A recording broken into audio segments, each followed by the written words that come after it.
আসসালামু আলাইকুম, welcome to cooking and blog studio by Ruhas mom channel. আমাদের আজকের রেসিপি একটু ভিন্ন পদ্ধতিতে ডিমের চপ। সেই জন্য এখানে পেঁয়াজ কুচি, ধনিয়া পাতা কুচি, কাঁচামরিচ কুচি, চিলি ফ্লেক্স, পেঁয়াজ বেরেস্তা, চাট মশলা ও একটু লবণ দিয়ে এবং সামান্য তেল দিয়েছি। তারপরে এই পেঁয়াজগুলোকে ভালোভাবে মেখে নিতে হবে। এগুলো মেখে নেওয়া হয়ে গেলে আগে থেকে সিদ্ধ করে ম্যাশ করে নেওয়া আলুগুলোকে দিয়ে আলু ভর্তাটা খুব সুন্দর করে তৈরি করে নিতে হবে।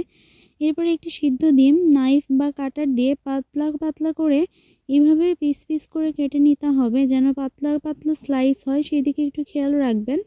তারপরে এই যে একটু আলু পুর নিয়ে তার মধ্যে ডিমটা দিয়ে এইভাবে কোট করে দিতে হবে, যেন এই আলুর ভর্তাটা খুব বেশি মোটা বা খুব বেশি পাতলা না হয়, মিডিয়াম সাইজের রাখবেন, তাহলে মুচমুচে হবে এবং খেতেও ভালো লাগবে। আপনারা চাইলে বিভিন্ন ধরনের শেপ দিতে পারেন। এখন একটি আটার গোলা তৈরি করে নিতে হবে। এই জন্য ময়দা ও সামান্য একটু লবণ দিয়ে এইভাবে আটার গোলাতে চুবিয়ে নিতে হবে। এরপরে ফাইনাল কোডিংয়ের জন্য ব্রেড ক্রাম্বস, বিস্কুটের গুঁড়া বা পাউরুটির গুঁড়াতে এইভাবে কোট করে নিতে হবে।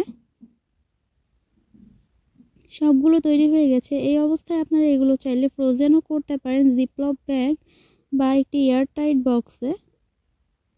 এখন পরিমাণ মতো তেল গরম করে নিয়ে তাতে সবগুলো সাবধানে ছেড়ে দিতে হবে এবং কিছুক্ষণ ভাজা হয়ে গেলে উল্টে পাল্টে লাল লাল করে ভেজে নিতে হবে। আপনারা পছন্দ মতো কালার চলে আসলে এগুলোকে উঠিয়ে নেবেন। যেহেতু সব কিছু সেদ্ধ করা ভেতরে, সেই জন্য এগুলো ভাজতেও বেশি সময় লাগবে না। ইফতারের টেবিলে এমন একটা নাস্তা থাকলে সবার নজর এই দিকেই আসবে, সবাই এটা খেতে চাইবে এবং খিদাটাও আরও বেড়ে যাবে। আশা করছি আমাদের আজকের রেসিপি ভালো লেগেছে। এমন নতুন নতুন রেসিপি দেখতে আমাদের চ্যানেলটি সাবস্ক্রাইব করে পাশেই থাকবেন। আসসালামু আলাইকুম।